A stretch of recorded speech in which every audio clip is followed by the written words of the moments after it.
Hello everyone, welcome to our channel Shaem Tech Video. How to know if your PC is powerful or weak? You can easily check whether your computer play games or work normally. Watch the video to the end. I hope you understand. First, click on the Start button. Then search for Windows PowerShell. Open PowerShell, run as administrator. Then type this command.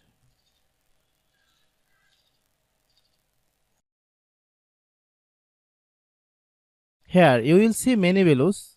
If your system value is from 7 to 9.99, then you will understand that you can play games with this computer.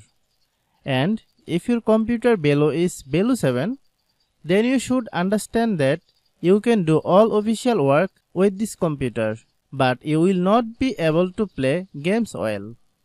Hope you understand. I have a request. If you are new to channel, please subscribe and stay with us. Thanks for watching.